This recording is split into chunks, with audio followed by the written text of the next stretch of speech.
Hola, sean bienvenidos como cada semana a Curioso Arte. Esta semana decidió hacer un contenido algo diferente y es una entrevista a un artista ecuatoriano, Franz del Castillo, que ostenta el título del dibujante más rápido. ¿Todavía o no? Sí, todavía sí. O sea, sigo siendo creo que el dibujante más rápido del mundo. ¿Cuánto eran? ¿160? 163 personas en una hora. Un montón. Yo con suerte me hago una en 2 horas. Y más o menos. Entonces, me decía que tus primeros pasos los diste en el Instituto Daniel Reyes, ¿no? Y algo de que ahí ganaste un concurso, que desde pequeño te interesaste por el tema de las artes, ¿no es cierto? Sí, bueno, te cuento que sí, mi formación académica la hice en el Instituto Daniel Reyes. Este es un instituto que hay acá en la ciudad de Ibarra, en una localidad llamada San Antonio de Ibarra, que es un pueblo conocido a nivel nacional e internacional, porque de aquí todavía se conserva la escultura de la escuela quiteña. Ahí hay los mejores tallados de arte religioso que pueden encontrar en Latinoamérica y en el mundo. Prácticamente desde esta localidad, desde San Antonio de Ibarra, han salido las esculturas que ahora decoran el Vaticano y varias de las iglesias más importantes en algunas partes del mundo. En este colegio, hace un poco más de 75 años, en este pueblo, hace un poco más de 75 años se crea el Colegio Daniel Reyes, donde han pasado los mejores artistas de mi país, pues de ahí por esas aulas, y hace casi más de 10 años estuve pues ahí como estudiante, así que mi formación académica la comencé en este colegio. No queda tan cerca de mi casa, la verdad, yo viajaba más de una hora todos los días para ir al colegio, pero era muy motivante llegar a un lugar que era paraíso. Y Yo estaba en ese colegio y era paraíso. siempre te interesaste por el tema de las artes, ¿no es cierto?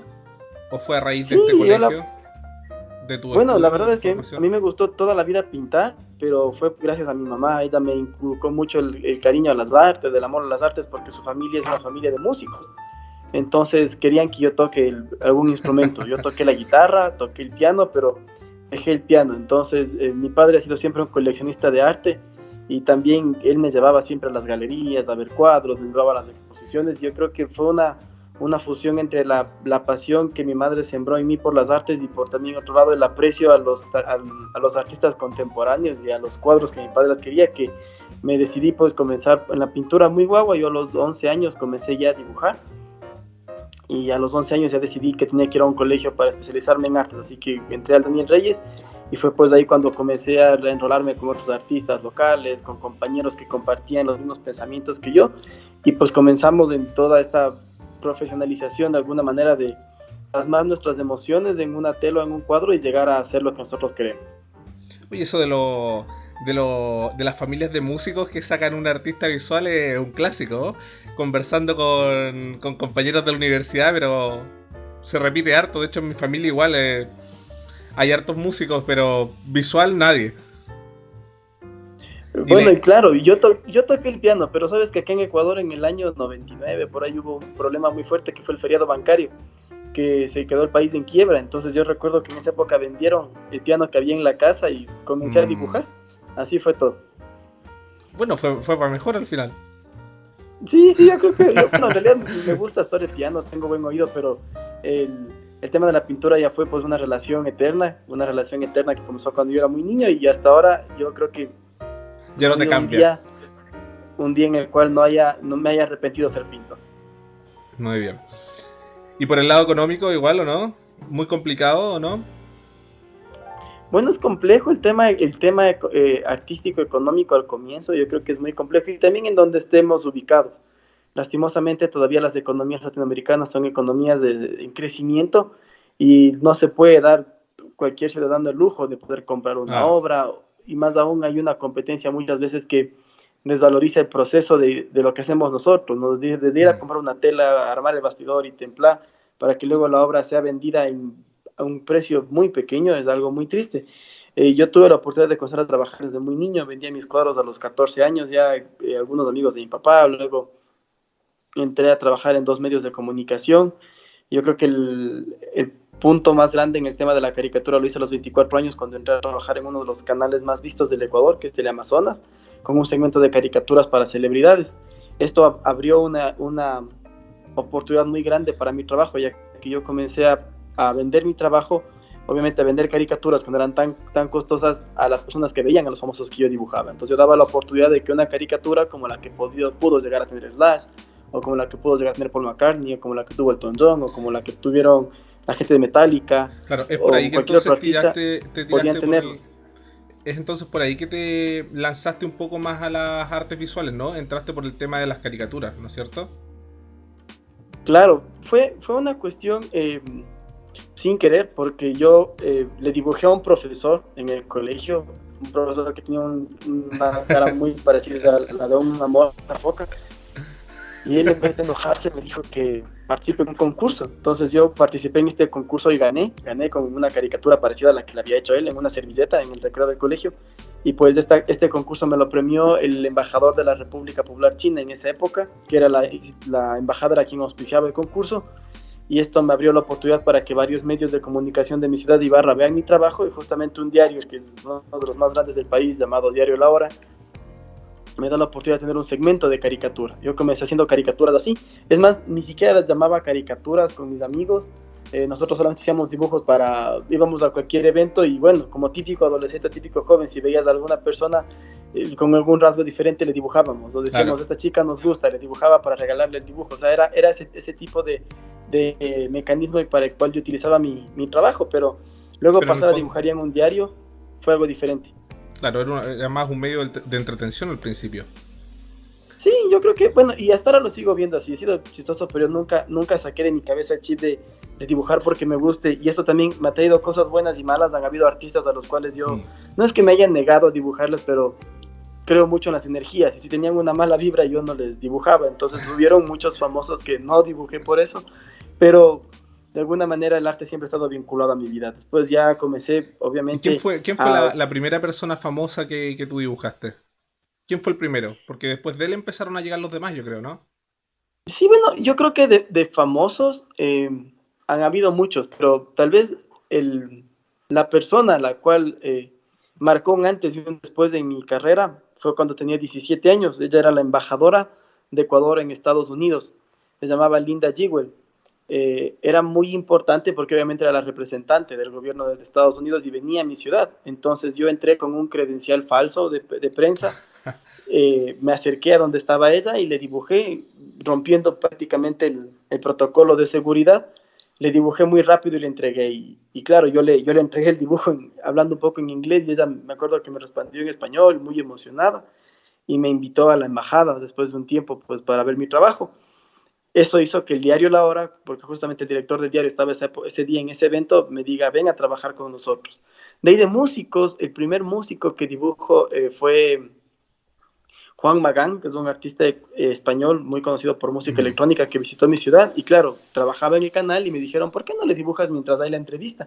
Fue algo chistoso, pero la idea que tuvo el presentador de que yo vaya y le dibuje mientras sea la entrevista fue luego el mecanismo que utilicé para dibujar a más de 150 personas, entre celebridades, famosos y todo, porque tenía un poco más de tiempo. Y de ahí de políticos, creo que el primero que dibujé, y claro, esto es una anécdota muy chistosa, fue a Rafael Correa, pero es que el diario en el que yo trabajaba era enemigo del presidente Correa. Y cuando tenía 18 años, el director del diario me dice, vamos a, dibújale a Correa leyendo el periódico y le entregas el dibujo, porque venía a mi ciudad.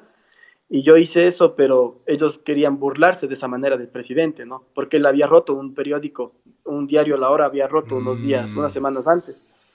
Y yo le dibujé, y el presidente, en vez de enojarse, subió la fotografía a sus cuentas, subió a la página oficial de la presidencia, me mandó una carta felicitándome por el dibujo y me invitó al Palacio de Carondelet a un almuerzo. Entonces también fue algo increíble que ni yo me lo creía. Decía, Dios mío, ¿a dónde llegué o qué pasó? Pero así fue como comenzó todo, hasta antes de los 24 años que tuve mi programa ya en la televisión, Claro, ahí ya con se masificó más. yo dibujé a mucha gente antes de eso porque me colaba en muchas partes. Te cuento que yo me retiré de la universidad por ir a dibujarle a Hugo Chávez y a Evo Morales, porque el mismo día que ellos vinieron a Ecuador y estaban cerca de mi ciudad, yo daba un examen en la universidad. Entonces, yo dije, mejor me salgo de la universidad y me voy a dibujarles. Creo que esa ha sido ¿Y la por qué? manera irreverente de ¿Porque querías demostrar como siempre mi pasión. querías dibujarlos por ser ellos políticos o por otro por Yo alguna creo otra que, razón? yo creo que era un anhelo inconsciente o tal vez algo que está siempre presente en mi mente de exponer mi trabajo a la gente. Eso creo que me ha gustado desde que soy un niño. Ni siquiera me ha importado muchas veces el tema económico. Yo de cientos de caricaturas he obsequiado, regalado, al igual que cuadros, porque creo que ha sido más importante para mí la satisfacción personal de hacer que la gente conozca mi trabajo. Me imagino que también es por un tema de difusión, si finalmente los artistas muchas veces somos nuestros mismos difusores, ¿no? Sabes que cuando ya entré a seguir publicidad, porque me gradué en la universidad como publicista, empecé a entender las técnicas de mercadotecnia y de todo eso, me di cuenta que eran oportunidades que me daban la ayuda para que mi trabajo sea visible. Entonces fue mejor. Yo creo que también ahí conseguí bastante mercado, un crecimiento de un mercado ya internacional, porque recuerdo que Jesse Joy subió su caricatura a sus redes sociales y en 3 horas tenía 30,000 personas que habían visto mi trabajo, y mucha gente de México me compraba caricaturas y tuve que mandar por correo muchas caricaturas. Entonces comencé también a darme cuenta que esta era una buena oportunidad para poder generar un ingreso. Es que yo creo que, claro, además del talento de un artista, es muy importante que se sepa vender. Yo creo que de repente puede haber mucha gente talentosa que no se ve tan bien, y es inevitable. Es complicado. Yo creo que uno tiene que manejarlo siempre eso con pinzas, porque también no es bueno caer mucho en el mercado, porque perdemos la facultad de evolución creativa al estancarnos en el subconsciente de seguir creando lo mismo y lo mismo y lo mismo. Pero sin embargo yo he luchado mucho con eso. Es más, actualmente como que frené un poco el tema de la caricatura. Dije, hasta obtener un récord hasta ahí quedaré, pero justamente ahorita tengo ya proyectos mundiales con mis caricaturas. Claro. Yo retomo el trabajo. Claro, yo me fijo que tú escogiste la caricatura como un medio para empezar, ¿no es cierto? Como una forma de difusión y un estilo de dibujo. Pero igual se conserva harto de tus inicios en la caricatura, en los retratos que tú haces con pintura. Claro, en la línea. Se conserva bastante. Tienes una línea bien Más especial. que nada la velocidad del trazo, de la línea. Yo estoy acostumbrado a dibujar muy rápido y a pintar muy rápido. Sí, y creo que esto en realidad lo hacía porque no hacía deberes. Yo no hacía deberes en el colegio. Yo hacía los deberes en el bus, en el transporte, yendo para el colegio. Entonces aprendí a dibujar en un bus, aprendí a dibujar en un carro, y dibujaba súper rápido. Las líneas se torcían, se movían mal, pero empecé a darme cuenta que era una buena marca, un buen estilo, entonces lo dejé. Y esto es algo anecdótico, pero es la realidad. Yo creo que todos los estilos nacen de alguna manera así, ¿no? Yo creo que solamente la mente es la única que puede decirnos hasta dónde podemos llegar, y lo único que yo he hecho es cumplir mis sueños y claro, saltándome muchas circunstancias hasta personales por alcanzar estos logros. Claro. Es que siempre tiene que haber una ambición también detrás. Y leí en muchas partes que tú te consideras un admirador de Guayasamín, ¿no es cierto? Bueno, yo creo que de los artistas que más admiro, obviamente el ecuatoriano al que más admiro es el maestro Guayasamín. Lastimosamente se murió cuando yo tenía 9 años, y un año después pinté mi primer cuadro, que fue un cuadro de él. Yo admiro mucho la obra del maestro Guayasamín. Yo creo que él, además de haber sido un antes y un después en el arte ecuatoriano y latinoamericano, fue una persona muy sensible, con un alto espíritu de sensibilidad, y que también de alguna manera logró posicionar su nombre de una manera comercial muy bien, muy grande, porque es de los pocos artistas latinoamericanos que podemos ver sus obras en Sotheby's, en Christie's, o en museos en Rusia y en otras partes del mundo, que demuestran el aspecto global que tuvo el maestro. Él es muy popular. Sin obviamente dejar a un lado su talento y su filosofía inicial más primitiva, que era el de reivindicar y defender los derechos del pueblo indígena del Ecuador. ¿Y crees que de alguna manera esta admiración que tú sientes por Guayasamín tiene alguna influencia actual en la pintura que realizas? Hay justamente un proyecto que yo pinté hace algunos años que se llama Fandango, que era muy inspirado en la obra del maestro Guayasamín. Nosotros habíamos trabajado en un proyecto espejo, porque Guayasamín en su primer trabajo, su primera colección es el Huacaillán, que era el Camino del Llanto, en el cual crea una serie de obras en las cuales durante su recorrido por Latinoamérica había plasmado el sufrimiento de los pueblos que quedaban devastados por las circunstancias sociales o políticas, y sobre todo los indígenas que vivían en extrema pobreza. Y yo en el 2013 firmé un convenio con una de las cooperativas, una de las financieras indígenas más importantes del Ecuador, quienes financiaron mi proyecto. Yo pinté sobre planchas forradas en oro una colección de cuadros llamados Fandango, que ya no eran Huacaiñán, sino eran Cuchiñán, que Cuchiñán en quichua significa el camino de la felicidad. Ya. Porque lo que hacíamos era demostrar la otra cara de la moneda. Como ahora, después de muchos años, los indígenas se superan a través de ser mindalás, de ser comerciantes, a través del estudio, de la política, de las ciencias, y pues ahora ellos viven una efervescencia de felicidad y no han perdido lo más importante y el mayor tesoro que nunca se les llevó nadie, que es su felicidad, a través de su cultura, a través de su identidad. Entonces sí ha habido un impacto muy marcado. Yo tengo una gran amistad con la Fundación Guayasamín. Mi fundación y la Fundación Guayasamín son grandes amigas. Trabajamos ya ahorita justamente en varios proyectos en conjunto, y uno de los cuales creo que vamos a hacerlo tal vez el siguiente año, va a ser una exposición colectiva que la estamos ya planificando en Europa para el año 2021.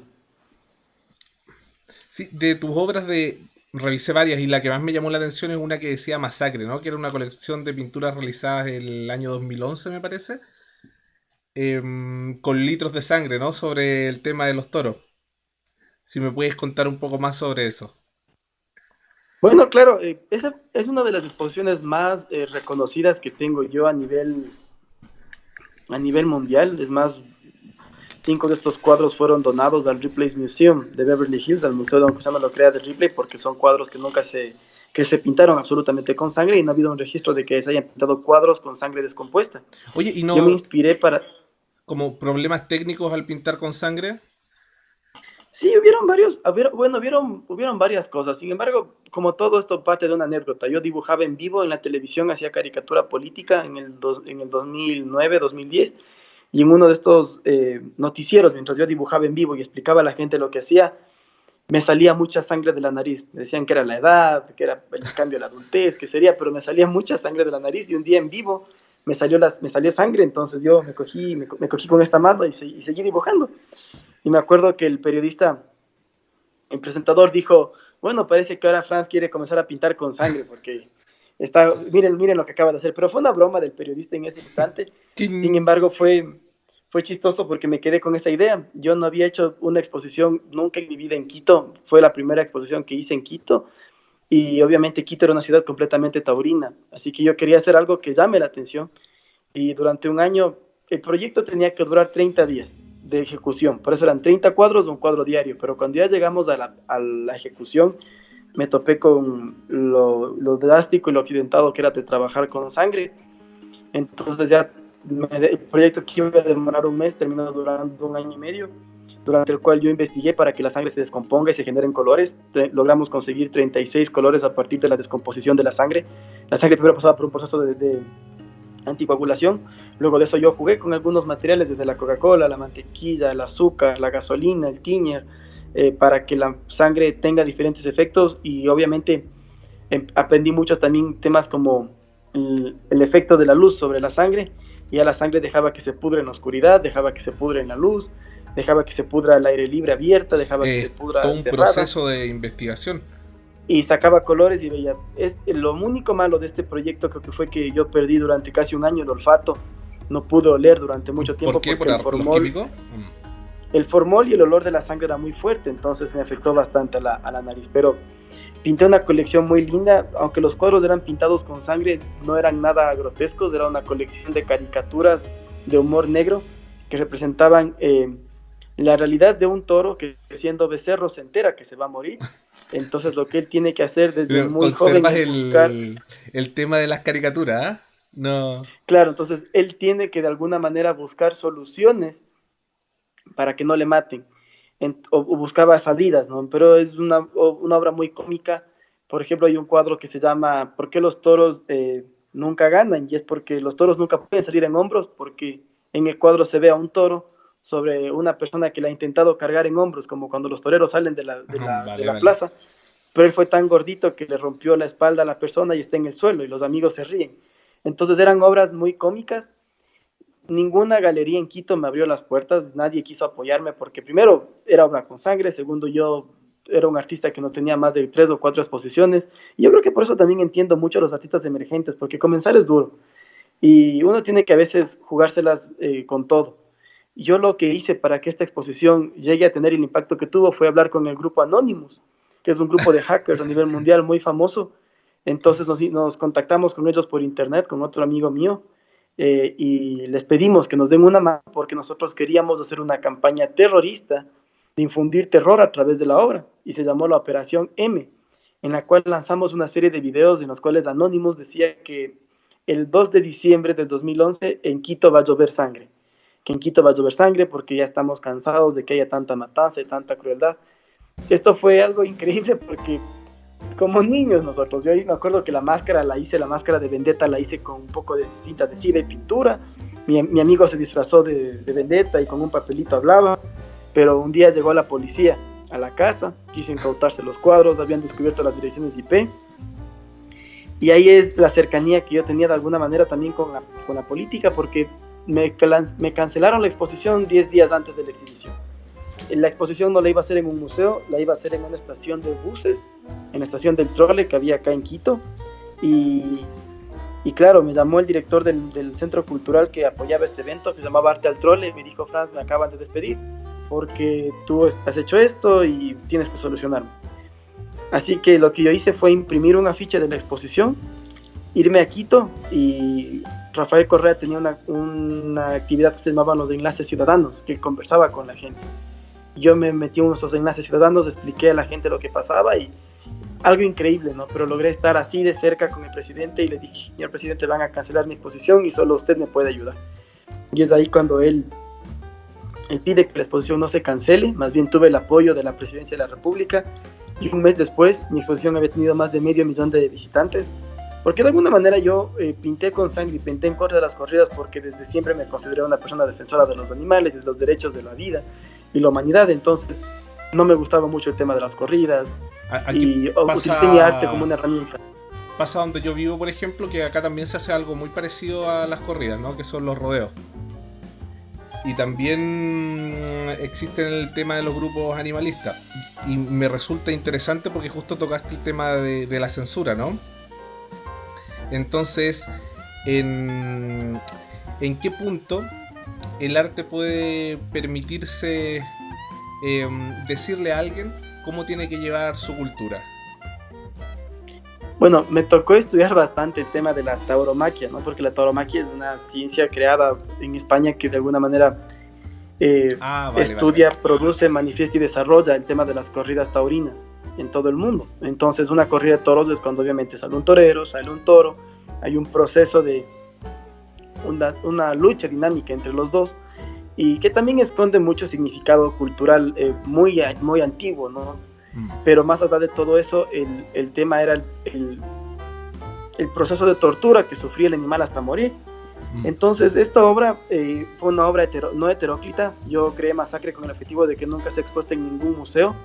Por eso fue que yo la logré exponer en hospitales, la expuse en escuelas, en colegios, estuvo expuesta en una parada del bus, y siempre decíamos eso: Masacre nunca va a estar en un museo porque como fue rechazada al inicio, ella nunca va a querer volver a un museo. Fíjate que a mí me gustó, claro, a mí me gustó harto la primera vez que hablé contigo el tema de que me contabas eso, el tema de llevar el arte a espacios más urbanos, ¿no? A mí me pasa que cuando voy a un museo veo las mismas caras de siempre, yo digo, y yo en realidad voy como a mirar también, a opinar, pero yo siento que la gente de a pie de la calle jamás va a ir a los museos que uno transita a mirar estas obras.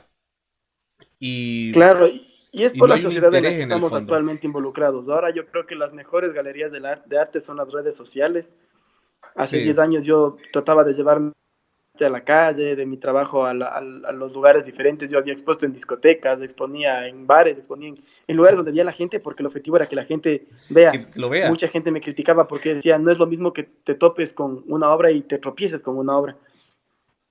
Pero creo que ese es el objetivo. En realidad, ahorita hablabas de hasta qué punto el arte puede influir en la forma de pensar de una persona, y yo creo que completamente influye. El arte influye en lo absoluto en la forma de pensar de una persona, desde la vestimenta, la música, hasta muchas cosas, ¿no? Yo creo que la construcción social obedece a un ciclo, que es que la cultura, el cultivar del ser humano hace que se desarrollen algunas manifestaciones, y estas manifestaciones como tal son plasmadas en arte. Este arte vuelve a ser mostrado a la gente la vuelve a ver, la vuelve a consumir, se vuelve a influenciar y luego regresa nuevamente al modus vivendi.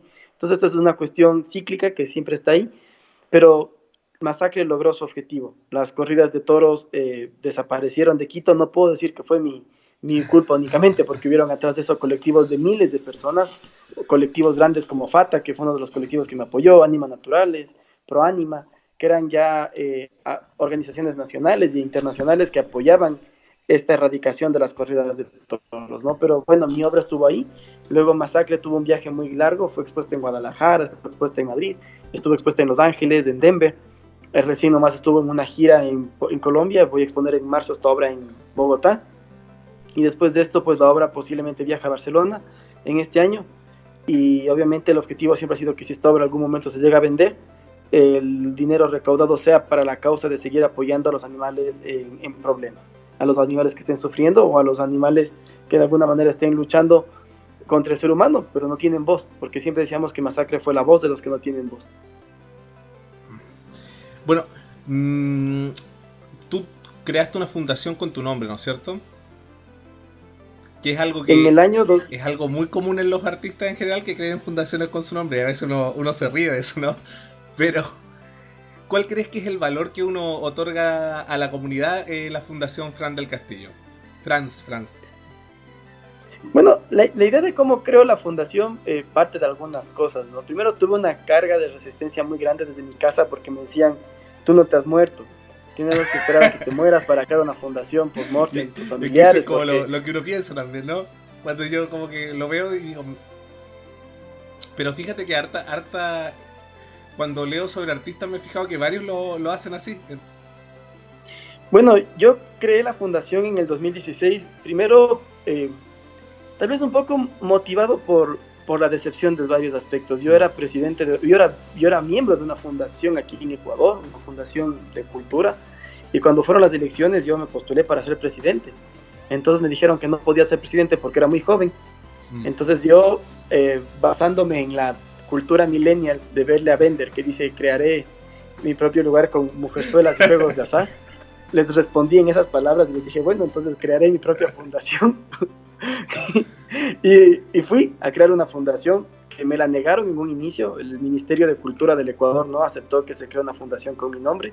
Decían que no podíamos crear una fundación cultural con mi nombre. En realidad tienen unos artículos que decían que para que se cree una fundación con el nombre de alguien tenía que esta persona haber hecho mucho en la historia o haberse muerto o haber hecho algo. Entonces no encajaba yo por nada del mundo. Tuve la suerte de que un año antes de eso estuve viviendo en Los Ángeles y la comunidad ecuatoriana en California fue mi pilar para sostener. Entonces yo fui donde ellos, me reuní, les dije, quiero que ustedes me ayuden a crear una fundación con mi nombre. Allá sí, ¿cómo? Porque yo iba a ser miembro de la fundación, yo no iba a hacer nada, yo iba a ser el donante del capital inicial. Entonces se creó la Franz del Castillo Foundation, que luego le pusimos International Foundation, en la ciudad de Los Ángeles, en California. Se creó la fundación allá con el objetivo de instaurar plataformas para la promoción de artistas emergentes en el mundo.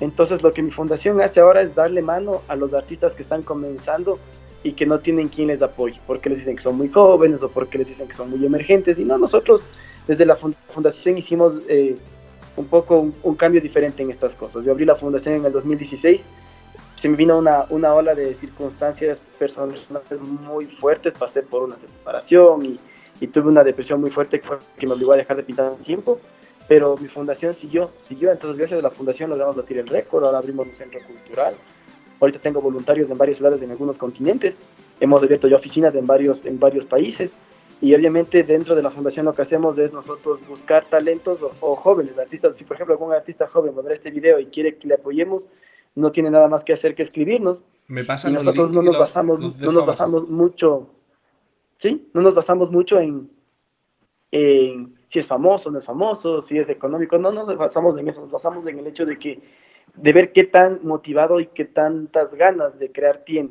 de que, en otras palabras, de cuánto apuesta por su trabajo, y ahí es cuando nosotros apostamos por ellos. Han habido casos de chicos que nosotros hemos apoyado, justamente el haber creado un centro cultural en uno de los pueblos más pobres de mi país, me ha demostrado ahora el impacto que tú tienes con la gente, porque ahora cuando yo visito este lugar y veo qué ha hecho mi centro cultural, me doy cuenta que la gente hay niños que están dibujando, hay jóvenes que dicen, voy a hacerme diseñador gráfico, quiero hacerme publicista, quiero comenzar a grabar películas, y comienzan dibujando, entonces motiva mucho.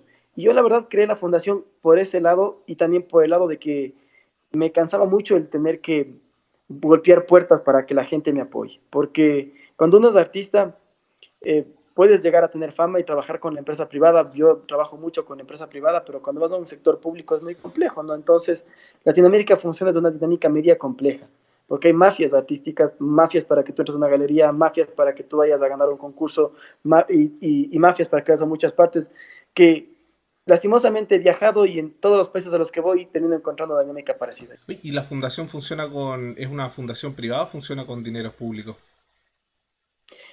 Parte de mis ganancias yo las dono a la fundación, un porcentaje de lo que yo gano pintando dono a la fundación y el otro porcentaje lo consigo a través de crowdfunding y donantes que tengo de la empresa privada en California.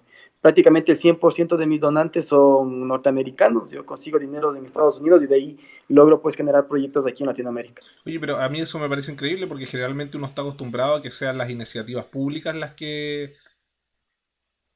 que se preocupen más por el tema de los artistas y finalmente tú te encuentras que dentro de las iniciativas privadas siempre también hay una apuesta por el arte, porque uno tiende a Sí, pensar que la iniciativa privada nunca apuesta por los temas culturales.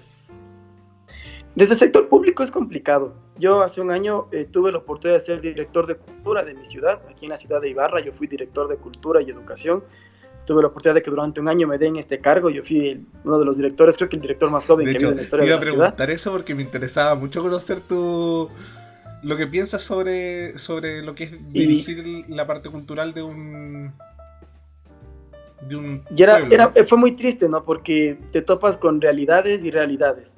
Por ejemplo, algo que me he llevado es que el hecho de que la gente te ve como un gran artista, pero el rato que entras al sector público te ven como un pésimo político. La gente, el hecho de que estés en la política ya eres malo. En Latinoamérica ser político es lo más parecido a ser al cuco o ser el diablo o ser un monstruo porque te ven malo como sea. Si tú no robas, te decían que robabas. Si tú apoyabas, no cabía suficiente apoyo. Y el problema no parte muchas veces del equipo de trabajo que tengas o de la voluntad que le pongas, sino que a nivel jerárquico ya grande, las políticas de distribución de los recursos públicos siempre terminan recortando bastante recurso al presupuesto de la cultura. Entonces eso es feo porque yo siempre digo, los artistas somos como médicos y debemos ponernos en el mismo puesto de un doctor. Tal vez estudiamos hasta más que un médico porque nosotros estudiamos hasta morirnos y la vida es la que nos enseña y está comprobado y científicamente que el arte es una herramienta de sensibilidad humana y que a la gente emocionalmente le transforma la vida el estar cercana al arte, desde la musicoterapia, la arte terapia, la teatroterapia. Entonces, tú no puedes apoyar a todos y comienzas a apoyar a unos pocos. Pero yo creo que lo más importante, y ese es el consejo que siempre les doy yo a los artistas, es que traten de aislarse lo máximo posible de la construcción de su trabajo desde el apoyo o el fomento público. Yo creo que es una de las mejores maneras de poder salir adelante. Yo muy pocas veces, más bien dicho, nunca en mi vida he hecho una sola exposición que haya sido financiada por el sector público. Ni una sola. A mí, Todas las que he hecho han sido con el apoyo privado. a mí el tema del sector público siempre me ha hecho ruido en el tema del arte porque, por ejemplo, yo me fijo a ver, el año pasado hice un curso de gestión cultural y te piden temarios. Entonces te dirían, este año vamos a hacer el temario de el género en relación a, no sé, el maltrato animal. Entonces ya te condiciona a hacer algo. Y eso, imagínate solamente el hecho de que te condicionen para un tema. Es peor cuando te condicionan para saber a quién apoyar y a quién no. Ah, peor. Entonces, ahí tú terminas cayendo en el hecho de que te sientes que estás traicionando a tus hermanos, porque yo creo que el arte nos vuelve a todos hermanos, y es por eso que uno mejor opta por cambiar una política diferente. Tal vez en algún momento yo no he descartado el hecho de volver a la política, pero sí volvería a la política con el hecho de promover reformas de ley, de cambios de ley, tal vez la ley de cultura o la ley de fraccionamiento de cuánto se aporta a la cultura, porque Ecuador es un país que así como tenemos petróleo, tenemos artistas y tenemos talentos culturales. Yo no creo que solo Ecuador, yo creo que Latinoamérica en sí tiene mucho potencial cultural. Cuando tú viajas a otros países, solamente el tiempo que estuve viviendo en California me daba cuenta que lo que nosotros acá lo hacemos de manera innata, ya se demoran mucho en hacerlo. Tenemos una efervescencia cultural muy grande, pero no hay el apoyo del sector público porque no hay la plata. Y aunque suene triste decirlo, tenemos que vivir y tiene que haber una inversión económica por parte del Estado para que se cree no el apoyo al artista, sino la construcción de plazas de mercado. plazas de Exacto. consumo culturales. Eso te iba a Eso es lo decir. más importante, construir plazas para que la gente consuma el arte y que no se vuelva algo gratuito, porque si tú vas a un evento cultural que es pagado, la gente ya no va. Y si es gratis, tienen que ir. O sea, y se crea esa cultura tan fea de que tenga que todo ser gratis y no tienen que ser así las cosas. Yo, por ejemplo, creo que pasa por el tema de que los municipios, generalmente en el sector público, se ve el arte como si no produjera nada. Pero yo creo que con el arte igual se puede generar un mercado que puede ser productivo también dentro de, o sea, dentro de lo que puede ser una comuna, ¿no? Yo te Es cuento a más largo solamente plazo, que es decir, si tú tienes una figura como que se vuelve famosa el día de mañana en una ciudad, pucha, vas a tener mucho más turismo en relación a ese lado, ya estás creando un mercado en relación a la cultura. sí, Matías, yo creo, Matías, que el futuro de Latinoamérica tiene que ser netamente turístico, Yo turístico al pienso cien lo por mismo. ciento. Y te cuento que yo tuve una experiencia con Fandango, con el proyecto que creé de Fandango. Yo esos cuadros los vendí muy baratos a la cooperativa y a la cooperativa yo le dije que me den la oportunidad de poder invertir, que ellos inviertan en arte, pero al mismo tiempo iba yo a inventarme algo. Entonces yo me inventé algo que era muy chévere. Mis cuadros yo los vendía en $1000 a la cooperativa cada cuadro y a los clientes que iban yo les decía, mire, usted va a dejar una póliza de $1000 en el banco. En un año usted va a ganar el 10% de la póliza, que van a ser $100. Si es que usted en vez de eso, en vez de dejar la póliza, compra un cuadro mío, yo le garantizo que en un año mi cuadro va a costar 1500 o va a costar 2000. Entonces yo me basé en este modelo porque es un modelo de gestión que utilizan los bancos suizos con los quesos, en los cuales las pólizas y las divisas monetarias de Suiza en Zurich se basan en base al queso, porque allá el queso crece mucho, es como un vino, es como que un vino chileno, tú compres un vino ahorita y lo dejes en una póliza a 100 años, en 100 años el vino va a costar muchísimo más, pero claro, no son 100 años, es menos tiempo, pero yo hice eso. Y fue increíble porque Fandango fueron obras que terminaron costando cada obra $7000. Entonces, imagínate que hubo la gente que apostó al proyecto, tuvo un buen rédito económico y también de alguna manera la gente que apostó al proyecto se dio cuenta de la retroalimentación que había por parte del arte. Esto que os estoy contando fue mi proyecto de tesis para graduarme de la universidad, porque yo creé un proyecto y un modelo de mercadotecnia, un modelo de gestión para poder convertir el arte en una herramienta sustentable para una entidad financiera. Pero, genial. Eso fue lo que prácticamente creamos con el proyecto Fandango. Entonces, ¿cuál crees que es el rol que tenemos los artistas actualmente en la sociedad? Yo creo que los artistas siempre seremos y somos influencers de tal manera de que construimos el pensamiento cultural o somos muy influenciadores en la parte de la construcción del pensamiento cultural. Yo creo que hay cuatro fuerzas que involucran bastante a cómo una persona piensa. Y estas cuatro fuerzas son netamente culturales. Uno es el tema del deporte, otro es el tema de la política, otro es el tema de la religión y otro es el tema del arte. Porque aunque la gente no lo vea así, el arte influye bastante. Tal vez no enfocarnos al arte como pintura, porque la contemplación de la pintura funcionaba muy bien en el siglo XIX, en el siglo XVIII, en el siglo XVI, pero ahora el cine influye mucho en la cultura de la sociedad, el reggaetón influye bastantísimo, entonces, sea que influya en bien o sea que influya en mal, el arte Influye. influye. Y ahí es la pugna de cómo tenemos que hacerlo. Entonces, los artistas estamos siempre influenciando la ropa, las modas, todo es arte. Entonces, atrás de cada una de las herramientas que nosotros estamos viendo, hasta de las herramientas ya de la industria, hubo un artista que lo diseñó, un diseñador, que también viene a ser un artista que obviamente ya obedece no a una emoción, sino a una necesidad de satisfacerla a través del desarrollo de la estética en cualquier objeto. Y eso es algo muy importante porque los artistas construimos una cultura, pero yo creo que más allá de construir lo que tenemos que hacer es saber que debemos tenemos un poder en nuestras manos y tenemos que saber a dónde llevarle al ser humano. Tenemos que llevarle al futuro, pero a un futuro en el cual no haya, no sean bombas de tiempo que en algún momento estallen y Claro. lleguen a una catarsis. Sí. Entonces, me decías también que actualmente estás realizando una expo donde vas a exponer junto a obras de Dalí, ¿no es cierto? Claro, es uno de los proyectos que yo los estoy Claro. haciendo. ¿En qué Eh, consiste esta muestra? bueno, ya tuve la oportunidad de haber hablado con la Fundación Gala Dalí, que me dijeron que puedo hacerlo, entonces creo que tal vez sea el primer ecuatoriano que va a exponer en conjunto con Salvador Dalí. La obra la hago en el mes de octubre, es una colección de 84 dibujos y silografías, 42 silografías del maestro Dalí, 42 dibujos míos, que obviamente hablan de la Divina Comedia, ¿no? Claro, la obra de Dalí es una obra que el maestro Dalí la crea a finales de los 50, comienzos de los 60, en el cual él desde el universo del surrealismo plasma a través de 100 dibujos los 99 cantos de la Divina Comedia, y obviamente mi obra no tiene que ver prácticamente nada con eso, es una obra completamente diferente. En lo único en lo que sí se inspira es en el proceso del infierno al cielo. Mm. La obra que yo estoy pintando ahorita y que estoy creando es una colección de dibujos microbiográficos con un estilo muy personal, son muy caricaturescos, todas son caricaturas, en el cual yo estoy documentando a través de caricaturas con un humor negro y con mucha inocencia por otro lado, la depresión que yo tuve durante casi 2 años cuando me separaron de mi hija y yo pasé por un divorcio.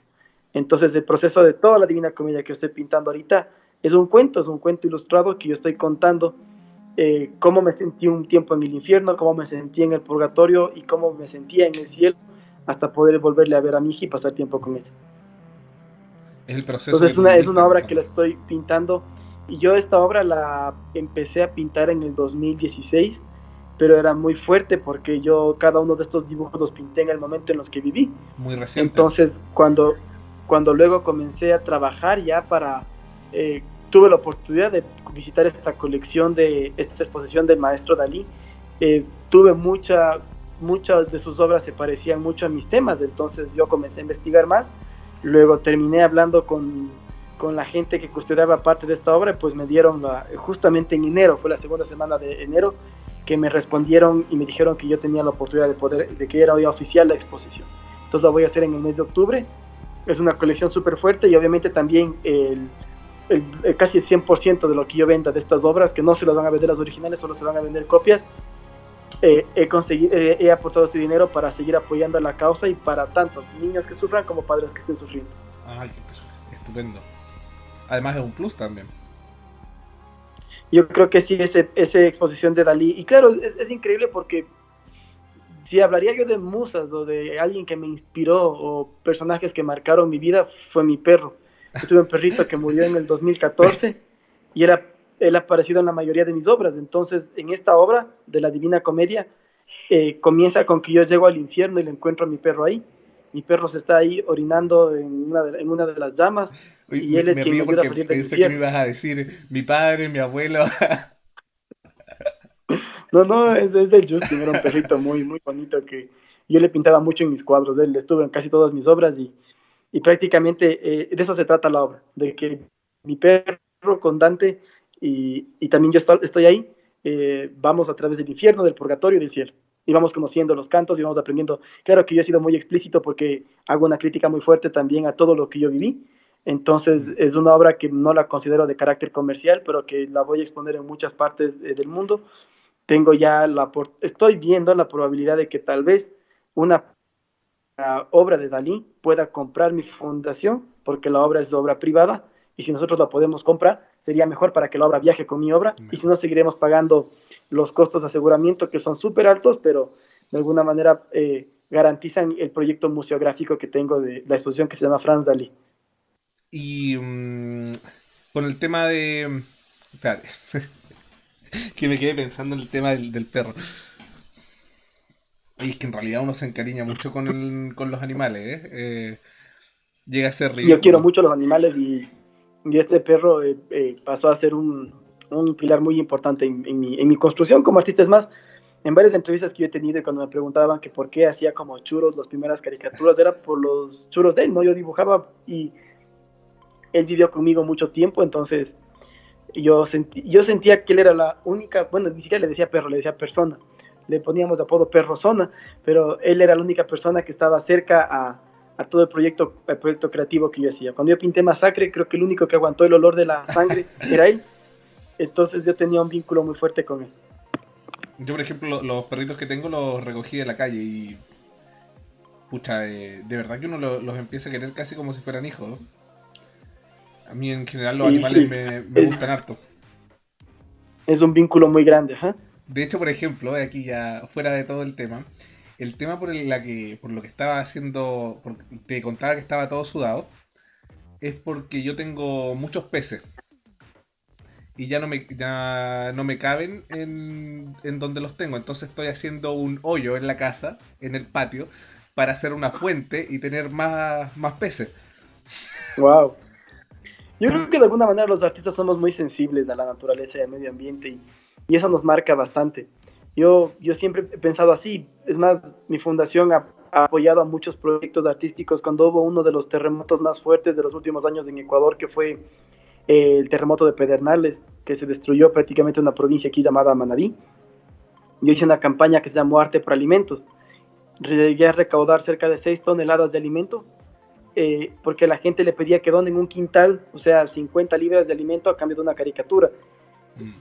Y durante casi 3 meses estuve dibujando gratis y mandando dibujos gratis a todo el Ecuador a cambio de que me manden estos alimentos, y yo fui a regalar allá porque, claro, había mucho apoyo, mucha inversión y mucha donación internacional para la gente, pero muy poco apoyo para los animales que habían quedado después del terremoto. Entonces, ese fue el segmento al cual yo me enfoqué a apoyar.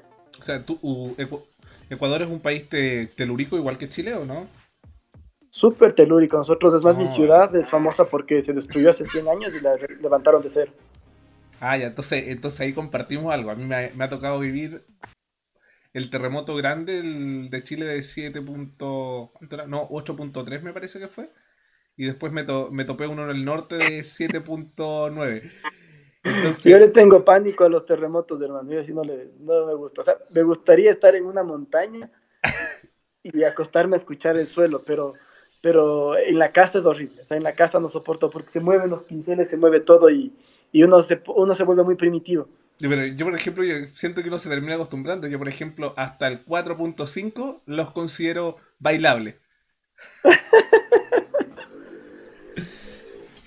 No, y por ejemplo, acá hay muchos temblores igual. Yo el otro día veía una estadística que decía que como chileno la probabilidad de que te topes con un terremoto de 7 punto algo hacia arriba es de 1,6. Entonces yo ya me comí 2, así que se supone que ya estoy saldado de por vida. No debería tomarme otro. No, pero el tema de la destrucción que dejan es inmensa. Inmensa. Sí, es fuerte y ahí también es cuando tú vas conociendo la humanidad de la gente. Sí, totalmente, totalmente.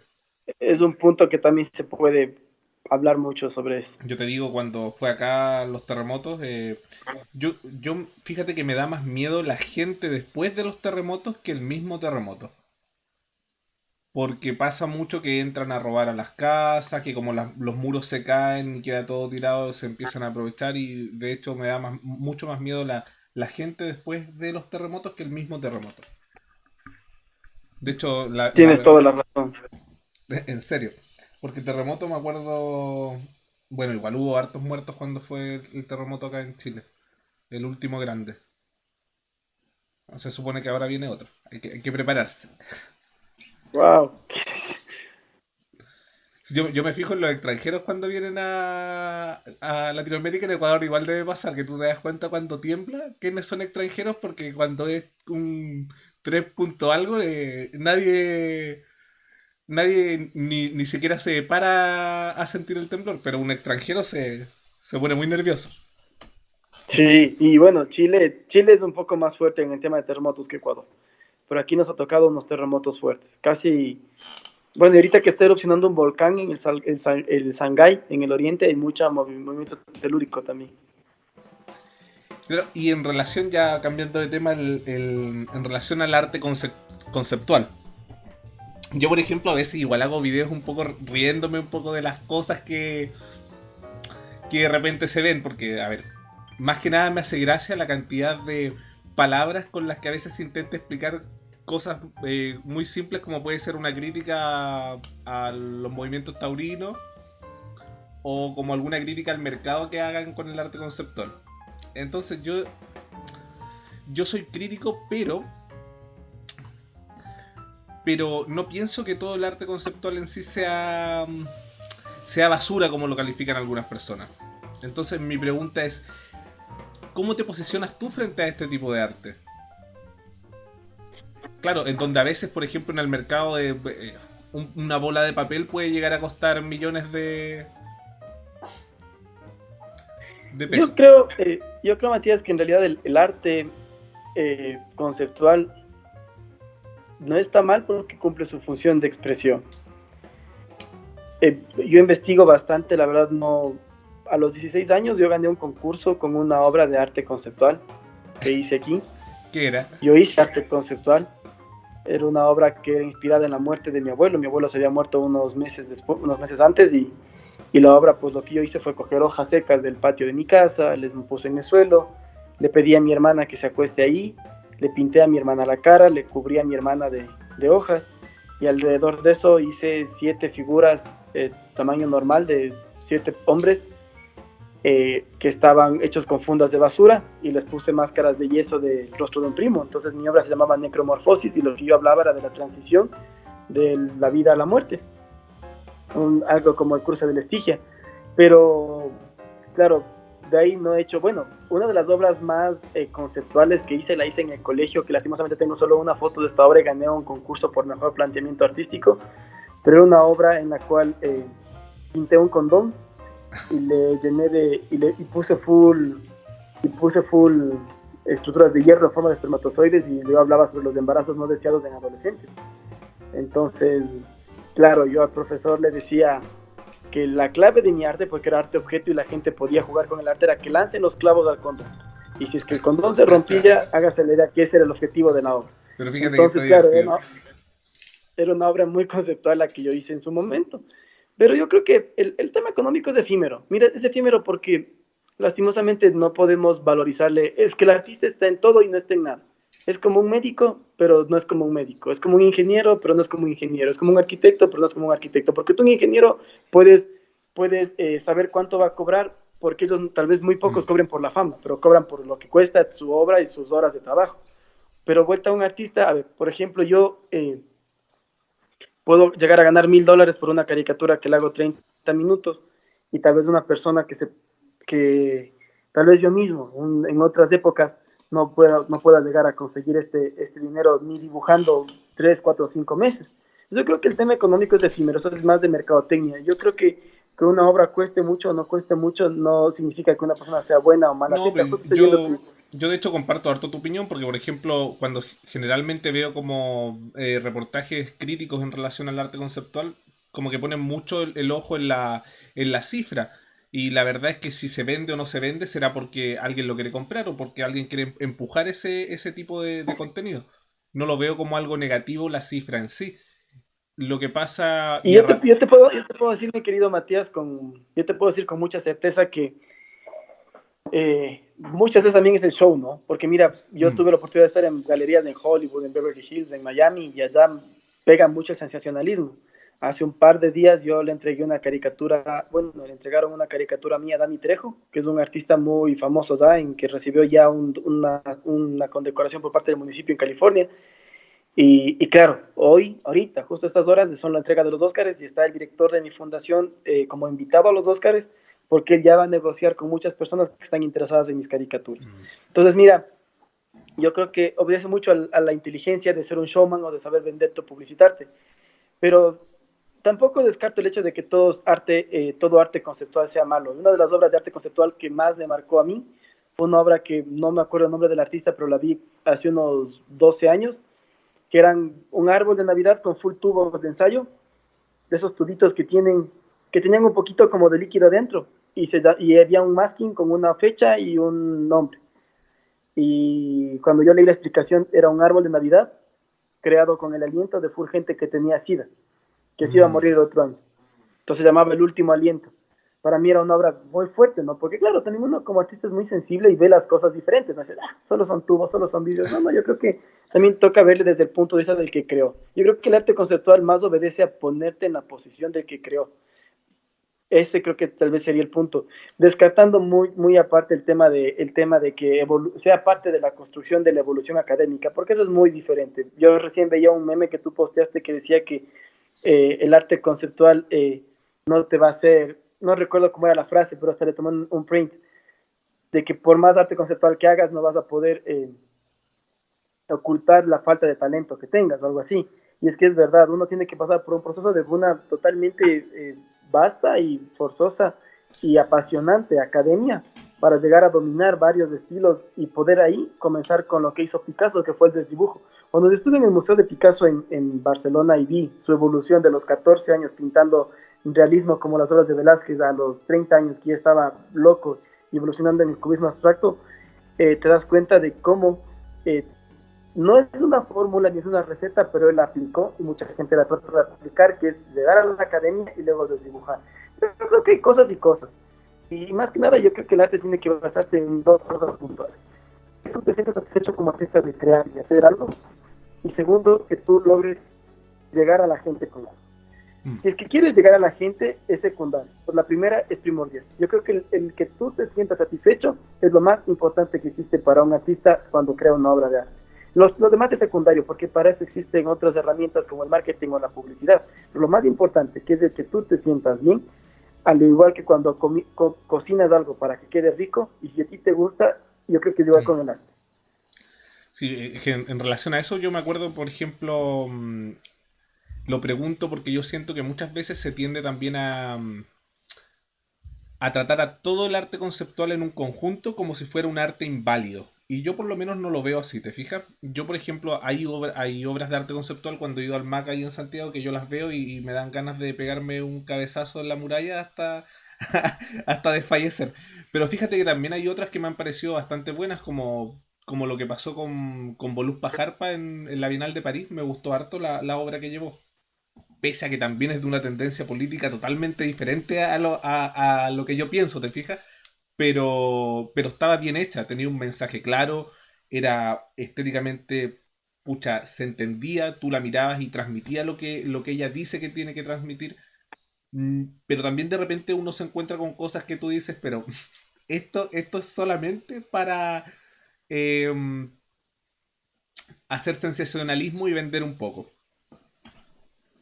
Es que sí, mira, hay cosas y cosas, Entonces, hermano. Yo me creo que gusta, me gusta que se es haga complejo. la diferencia un poco, ¿te fijas? Porque hoy día, de hecho, me desperté con unos comentarios en uno de los videos que hago de, no, pero es que todo esto es basura y bla, bla, y yo como que, no, no, no, no necesariamente es tan así, ¿no? Mira, hermano, lo que yo te puedo decir es que Y pasa igual con la siempre pintura. todo es siempre rechazado al comienzo. Eh, la pintura ha estado en peligro de extinción desde hace mucho tiempo como mecanismo social, como se lo manejaba hace muchos años, porque ya vino la fotografía, luego vino el cine, pero ahí seguimos resistiendo. Y si ahora el arte conceptual se convierte también en una propuesta, no tenemos que tenerle miedo a quienes No, hacemos no. arte pictórico académico. Por ejemplo, yo a veces escucho mucho que Avelina Lesper le critica mucho al arte Mm. contemporáneo y habla mal, pero digo que si algo bueno sacaría ella del arte contemporáneo es que le hizo famosa a ella, Mm. porque ella no sería ella si no fuera por hablar mal del arte contemporáneo. Entonces, hay muchas cosas que uno tiene que ver, todos los artistas en su momento han sido criticados. Hermano, a mí, si me hubiesen dicho hace 10 años que yo hubiese tenido todo lo que tengo ahorita, ni yo me hubiese creído porque cuando yo comencé a hacer arte, cuando yo comencé a pintar, cuando yo comencé a hacer caricaturas, el único que tenía fe en mi trabajo era yo mismo. Es Y que yo creo que ese fue mi punto de partida, porque yo me acuerdo que una vez fui a una feria aquí en Ecuador y tenía como $5 en el bolsillo, entonces lo descambié por moneditas, puse un rótulo que decía, eh, hago caricaturas y encima le pago. Entonces yo hacía que la gente se siente y yo les pagaba para que se dibujen porque no querían mis dibujos ni gratis. Y ahora es increíble, pero yo ya llego a tener en otras posiciones mi trabajo, mi obra ya está perchándose en galerías en otros países y es de cuando uno se da cuenta que la fe y la perseverancia es lo que uno le llega a hacer muchas cosas. la constancia sobre Entonces, todo. el arte conceptual tiene sus pros y sus contras. Por ejemplo, Damien Hirst, muy bueno, muy inteligente, un excelente empresario, muy polémico su trabajo.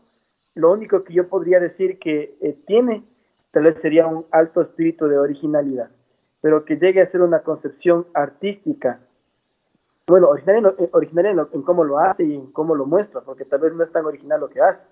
Pero yo digo que la locura de él es en que ya logró construirse, ser un referente de la cultura. Y esos referentes culturales, de alguna manera, lo que hacen es tener gente que va a seguir. Y eso es bueno y es malo, porque la mayoría de los milenios o los centenios que están haciendo ya Mm. ahora arte contemporáneo se han dejado marcar mucho por ellos. Yo no creo que esté malo y tampoco creo que esté bueno, pero lo que sí diría es que tal vez ellos, mmm, podríamos decir que son artistas porque están expresando algo, pero no podríamos decir que estarían a la talla de un artista que haga academia en su momento, en su tiempo y en su espacio, porque ahí ya tienes que tener talento, habilidad y principios de poder plasmar y de poder crear. Por ejemplo, no puedes comparar una escultura como las que te digo casi aquí, artesanos en San Antonio, que se demoran 8 meses o un año en hacer un rostro de madera muy bien hecho y muy bien polido y policromado, y que le ponen hasta ojos de cristal, con una obra de una maceta, una planta sobre una carretilla. O sea, es lo mismo. Entonces ahí es a donde nos vamos. Por ejemplo, el tema del plátano, lo único que nos demostró es lo mal que está la sociedad. Porque yo creo que el fin de todo este debate y de todo este pensamiento es de cómo estamos ahora actualmente. Solamente si comparamos la música que hacía Vivaldi, la música que hacía Beethoven, con la música que hay ahora, nos damos cuenta que la parte musical también existe. Entonces la parte musical es el reggaetón, en la parte musical viene a ser los narcocorridos, que cumplen con su fase de expresión, de que se exprese, de que se construya algo, pero no aportan a la academia ni tampoco les llevan al ser humano adelante. Y eso es algo muy triste. Pero como pasó en la historia, en unos 100 o 200 años al arte contemporáneo muy poca gente le va a recordar, y quien sí le va a recordar es la que hizo arte de veras como fundamento sustancial, filosófico, y aportó a la construcción de un pensamiento social y cultural en su tiempo-espacio. Claro, yo creo que al final hay hartas obras de estas que uno ve, por ejemplo lo del plata, ¿no? Que en realidad están hechas para hacer un meme de internet. En realidad no pienso que haya una intencionalidad como muy grande de hacer algo trascendente detrás del plátano. Es una. Yo para mí es más una obra de arte que tiene sus pilares en el marketing más que en otra cosa.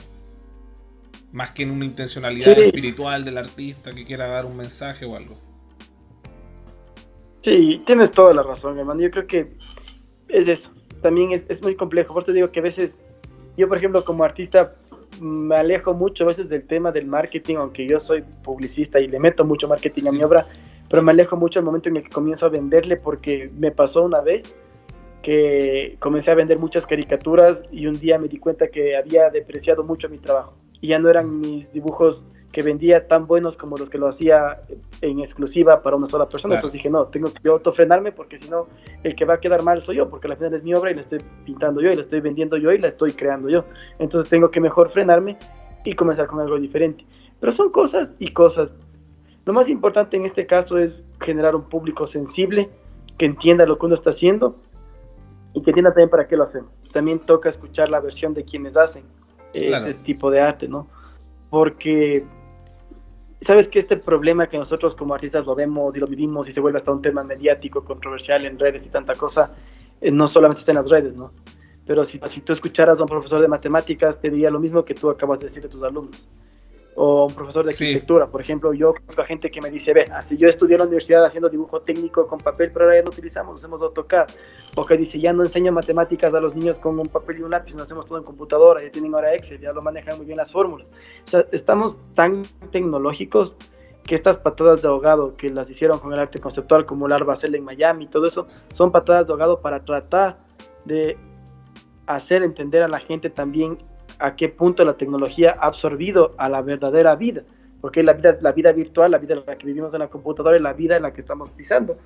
Y la vida en la que estamos pisando sí es primordial que hayan estos fundamentos de academia, porque si no, ¿qué pasaría? Que se pierda toda la academia del arte plástico, que todo se mande al suelo y sería el antes y un después de una nueva era de arte. Fíjate que a mí me pasó ya viendo el tema del arte más académico, que cuando yo me empecé a interesar por el tema de la pintura y cuando tuve profesores me gustaba harto el tema de los rostros, de la figura humana, pero estudiando me interesé mucho más por el tema del paisaje. ¿Ya? Y es una. ¿A qué voy con esto? Voy a que uno realmente no sabe lo que le gusta cuando está entrando a un área. Y yo creo que eso le debe pasar al público general, que realmente como hay un desconocimiento de todo lo que engloba el mundillo del arte, se quedan solamente con la parte superficial, que es es el plátano pegado en la muralla. Entonces, después de eso se empieza a despreciar la totalidad del arte. Entonces, para ir terminando, y en relación al mismo tema este del marketing que estamos hablando, ¿cómo sería una medida que deberían tomar los museos o las fundaciones para atraer gente a las exposiciones y aprender en la temática del arte? ¿Se debería apostar más fuerte por los medios digitales o tal vez como apostar a atraer gente a los grandes museos? Bueno, toca pensar en el fin más primordial, que es el objetivo puntual. Por ejemplo, en el caso del Museo del Louvre, yo si le quito el nombre del Museo del Louvre, le quito la fama a los artistas, le quito todo lo que tiene el Museo del Louvre, eh, la gente puede ver el Museo del Louvre en el Internet. Y a lo que yo quiero ir con esto es que cuál es el fin. Por ejemplo, yo apostaría mucho que ahora se hagan exposiciones virtuales, pero muy bien hechas. Exposiciones virtuales súper bien hechas en realidad virtual, que tú te pongas unas gafas en 3D y que haya hasta un cóctel o una inauguración y una conferencia y luego tú pases virtualmente por un museo. Ese es uno de los proyectos que tengo con mi fundación, de crear un museo en tercera dimensión, pero así de muy bien hecho, ¿no? O sea, de lujo. Y, o para qué vas al museo. Yo creo que la gente que va al museo, si quiere ir también muchas veces, toca empezar cuál es el objetivo, porque ahora prácticamente las galerías o los museos siguen manteniendo la función tradicionalista de crear un espacio para que la gente lo aprecie, la museografía y tanta cosa, pero si vamos a lo más básico y a lo más primitivo, que es a los chicos que están haciendo arte emergente o los jóvenes que están queriendo probar su trabajo, créeme que van a tener mucho impacto si lo hacen desde una red social. Entonces, ¿cuáles son las estrategias o las dinámicas que se debe hacer desde las instituciones públicas o privadas para poder generar una mejor plaza de comercio que consuma los museos? Pues tienes que tener muchas variables, desde generar servicios y proyectos y productos muy creativos hasta cierto punto de generar políticas públicas para que la gente vaya. Por ejemplo, yo manejé aquí en mi ciudad uno de los museos más grandes de aquí, que era el Centro Cultural del Cuartel, un museo con 7 galerías, que teníamos una inversión de casi $200,000 al año, pero que no teníamos mucha gente al año. Por ejemplo, tal vez tendríamos unas 12,000 personas al año, unas 13,000 personas al año, pero en una ciudad de 200,000 habitantes para mí no era un impacto grande. Entonces, ¿qué fue lo que hicimos nosotros? Una campaña publicitaria mediática, y obviamente ahí es cuando yo traigo la obra de Dalí a presentarse en Ibarra. Digo, por primera vez en Ibarra, Dalí en Ibarra. ¿Y qué pasó? En 4 semanas de exhibición, 160,000 personas. O sea, nos tocó tener el museo abierto hasta las 10 de la noche. Es que el interés existe. Y la dinámica comercial era increíble porque hicimos un estudio con los pasantes que teníamos alrededor. Los bares abrían más tiempo alrededor del museo, los restaurantes tuvieron que abrir más tiempo alrededor del museo, se generó gente que empezó a comercializar camisetas, pines, muchas cosas alrededor de eso. Entonces, tú ya generas a partir de un evento o un proceso pictórico cultural una dinámica comercial de productos y de servicios. Y yo creo que ese sería el fin de todos. Esto, bueno, lo hablo desde la dinámica latinoamericana, pero sabes que en Estados Unidos, en Europa, ya hay estas prácticas y hay estas circunstancias. Yo he ido a exposiciones en Europa en las cuales tú vas a comer en la exposición, hay la exhibición y también hay comida. Yo he estado en exhibiciones, por ejemplo en la Rad Avenue, de una exhibición en la que tú entrabas a ver todas las obras, pero tú entrabas descargándote de tu tarjeta $200 y tenías que salir de ley consumiendo $200. Entonces, claro, son otros públicos, son otros targets, tal vez nosotros no estemos de ese nivel aquí en Latinoamérica, pero se pueden empezar a generar cosas. Yo creo que aquí lo más primordial es comenzar a construir estos mercados en la infancia. Justamente ahorita yo saqué un proyecto, que ya lo lanzo el otro mes con mi fundación, que es para apoyar a 52 artistas y a más de 3,000 niños en mi ciudad, que se llama Museo de Papel. Entonces, el diario más grande de mi zona, de la zona norte del Ecuador, me dio la oportunidad de que los artistas hagan una exposición cada semana en un diario, lo que significa que me dan 2 páginas del diario para que ellos muestren sus cuadros, y ellos como contraparte solamente deben ir a una escuela pobre y darles a los niños clases de arte y motivarles a que sean artistas, a los que tengan talento. Entonces no me cuesta nada, mi inversión es mínima con relación a lo que hacemos, pero ¿cuál es la contraparte? que ya estamos generando un público, Público. que todos los días que compre el diario va a empezar a tener esta expectativa de cuál es el artista de la siguiente semana, yo quiero una obra de ellos. Pues nosotros en los estudios de factibilidad de mercado que hemos hecho de este proyecto, tenemos por lo menos pensado que el 55-60% de los artistas que sean posteados en este proyecto van a vender obra, y por lo menos el 30% de los niños que van a ser beneficiados del proyecto van a tener un apoyo de ser becados con mi fundación a través de los padrinos que voy a buscar afuera. Pero es que eso es lo que yo creo que pasa, que yo creo que al final existe como un prejuicio que uno tiende a pensar que no hay público. Te lo digo en el sentido de del mismo canal, este canal de YouTube que tengo. Me estuve un tiempo sin trabajar de profesor. Y la verdad dije, mira, ¿sabes qué? Necesito hacerlo, así que lo voy a hacer así en video. Y el tema es que yo me imaginé que en el tema de las artes no tenía un público dentro de las redes digitales, pero me he dado cuenta, Sí tiene. pero me he dado cuenta que tiene y que hay interés. Entonces, por ejemplo, el otro día me ponía a buscar los canales o las páginas de Facebook o de Instagram de los museos de acá de Chile. Y me doy cuenta que tienen, no sé, ¿Quién tienen tienes ahí... más? Sí, sí, Tú sí. tienes más. No, y me da como un poco de, a ver, ¿cómo decirlo? Un poco de risa porque ellos tienen muchos recursos, muchos expertos que seguramente saben muchísimo más que yo y que te pueden hablar muchísimo más fluido que yo sobre cuadros que están ahí en vivo en los museos, y la verdad es que no entiendo por qué no toman ese como todo ese potencial que lo tienen y lo proyectan al público. Sí, yo creo que si un museo hace eso, la gente lo va a ver y hay un interés de conocer eso. Yo creo que sí, ¿verdad? Sí, a veces no sé cómo sea en Chile, la verdad, ñaño, porque aún no he ido todavía a Chile, pero no sé cómo sea, pero De momento no me... hay mucho celo en el mercado y en el sector artístico. Mm, Y yo creo que la solución es el ser todo lo contrario, ser muy abierto.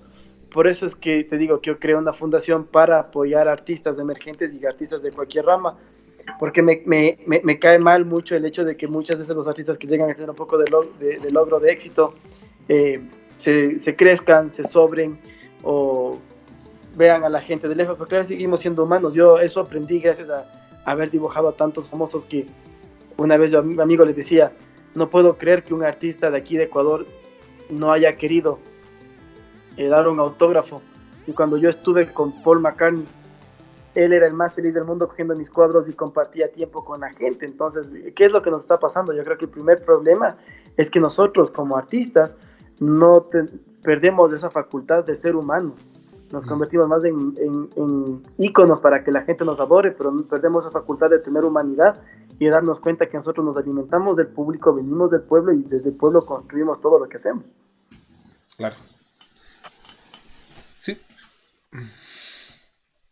Bueno, eso era lo último que tenía para preguntarte. ¿Qué tal te has sentido?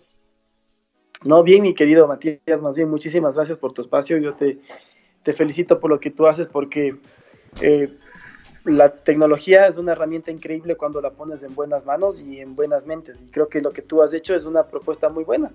Varias de las personas que yo conozco, es más, en mi centro cultural en el Chota, tenemos una pequeña televisión en la que ahora ya les he pedido que pasen videos tuyos, videos de Antonio García, videos de Francisco Soriano, para que la gente vaya conociendo, porque eh, tus videos, como de las curiosidades que haces, acercan mucho al artista del que tú estás hablando con la gente, porque lo vuelves muy humano, o sea, lo vuelves a tal punto de que sientes que están hablando de una persona contemporánea. Y eso es lo más importante, romper estas brechas de decodificación de los artistas y de decodificación de su obra, a verle el aspecto y el lado humano. Y pues yo de alguna manera reconozco y como el que más felicito el trabajo que hace tu canal, porque tú estás haciendo eso con tu canal, con tu expectativa. Me he sentido muy, muy bien de ser parte de este conversatorio, de esta conversación contigo. Gracias. Desde ya también pues invitarte para que vengas acá. Yo, como te decía, estaremos gustosos de que tú el otro año vengas a la serie de conversatorios que haremos para que puedas conversar con varios beneficiarios de la academia, de algunas universidades que mantienen acercamiento con mi fundación, y ver si es que también se puede hacer intercambio. Yo sé que mucha gente de Chile va a ver este video, y los que quieran de Chile venir a exponer acá en Ecuador, que se pongan en contacto.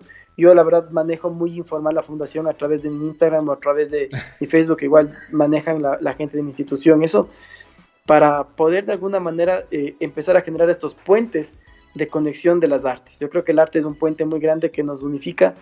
Queda a un lado el idioma, queda a un lado el factor económico, porque lo que nos vuelve más humanos es el hecho de que tenemos el potencial de plasmar y de llevar a la realidad lo que tenemos en la mente. Uh-huh. Sí, mira, al final el tema de las curiosidades, ¿por qué lo hice como curiosidad más que otra cosa? Es porque yo pienso que, ¿sabes qué? Los artistas generalmente tienen cualidades bastante específicas y llamativas dentro de lo que es su vida y que se relacionan de alguna manera con su obra. Entonces, por eso yo te hablaba tanto del tema de las caricaturas, porque yo siento que marca harto la forma en que haces la línea. Ahora que me dijiste lo de que dibujabas la micro, me hace mucho más sentido. Pero también es una manera que yo al menos tengo, porque yo soy pésimo para acordarme de los nombres de las personas y claro, es una manera que yo me acuerdo, mira, este es el artista que hacía tal cosa, ya, y ahí lo vinculo. Entonces algo que yo también hago con mis alumnos, tratar de mostrarle algo curioso para que se acuerden del artista por eso. Yo creo que va por ahí. Y es una constante que se repite mucho en la historia. La biografía de Monet cuenta lo mismo, que él hacía caricaturas cuando era joven. Sí, y se repite. Entre sus cartas él cuenta que él tenía varios problemas por acordarse de ciudades, de nombres de ciudades y nombres de personas, y que comienza también a hacer paisajismo porque se olvidaba los nombres de las calles, de los lugares en los que estaba. Entonces yo creo que es algo muy constante en la gente que hace arte. Oye, pero es terrible, no sé si a ti te pasa igual. Yo sufro porque me demoré en acordarme el nombre de mi enamorada cuando recién estuve con ella como 2 semanas. Entonces sí entiendo, no es tan fácil. Oye, a mí me pasaba cuando iba a una fiesta. Yo era muy de salir a muchas fiestas, yo salía todos los días a discoteca, iba con mi pareja y me saludaba mucha gente. Hola, ¿cómo estás, Matías? Bla, bla, bla. Y yo después tenés todas esas frases genéricas de sí, ¿cómo está tu familia? Cómo sigue tu vida, bla, bla, y te van contando. Pero después le preguntaba a mi pareja, oye, ¿y quién era esta persona con la que hablé media hora? Y ella me iba diciendo, no, acuérdate que fue una persona que conociste en un camping, la conociste hace una semana, pero sí es un amigo tuyo. No, pero es horrible. Tiene su lado positivo igual. Sí, es medio cómico, pero a mí, imagínate que a mí me pasó eso con una cantidad de famosos cuando yo trabajaba que quedaba mal. Sabina, nunca me acordé del nombre de Sabina porque no me acuerdo clarísimo. Eso fue horrible porque yo no sé si te conté, pero cuando le dibujé a Jorge Culón de los Inti Illimani, ¿ya? No me acordaba su nombre, entonces yo le dije, usted es igualito al abuelito de Heidi. Y todos los del grupo se le mataron de la risa, pero le dije, discúlpeme, no le digo por burlarme, pero es que no me acuerdo su nombre, así que tengo que asociarle con él. Pasa harto. Y lo peor es que uno no lo hace de mala persona, ¿eh? Pero igual yo siento que es como feo no acordarse del nombre de alguien. Entonces uno se siente mal y trata de que no se den cuenta. Pero no. Pero me pasa harto. Lo bueno es que como... Sí, hermano lindo. Por ejemplo, yo trabajé un tiempo en el norte y allá hacía clases en 3 colegios diferentes. Entonces, si tú sacas la cuenta, y en varios cursos le hacía clases como habrán sido como 800 niños a la semana. Y entonces los nombres me habré sabido 100. Entonces cuando me tocaba... Es que ñaño es terrible, te entiendo clarísimo. Yo fui profesor en 2 colegios. No. Cuando me tocaba revisar las guías y los trabajos, por lo menos decían, mira, nadie puede decir que lo estoy evaluando porque les tengo mal a alguien o porque me cae mejor otro, porque la verdad es que no me acuerdo del nombre de ninguno ni de la cara. Que es algo que me pasó a mí muchas veces. Sí. Pero bueno. Y es más que ahora los encuentro en la calle y no me acuerdo ni cómo se llaman, es verdad. Uno tiene ese problema. Sí, terrible. Y gente que te saluda de repente con qué gusto tan grande haber conversado contigo, Matías, y cuenta conmigo para lo que sea, y estaré atento a cualquier cosa. Un gusto hablar contigo. ¿Ya? Y igual, que Igual, bueno, porque un gusto, resultó hermano. igual ameno. Yo tampoco quería que fuera tan pauteada la cosa. Sí, pues si alguna vez pasas por aquí por Chile igual, ahí nos juntamos. Qué bacán. Y a mi Mati, muchísimas Ya, gracias, hermano. Estamos conversando. Un abrazo. chao, que estés bien. Chao, ñaña. Te paso súper bien. Gracias Un por abrazo. todo. Chao, chao, mi hermano. Gracias, mi hermano. Igual. Adiós. Chao, chao.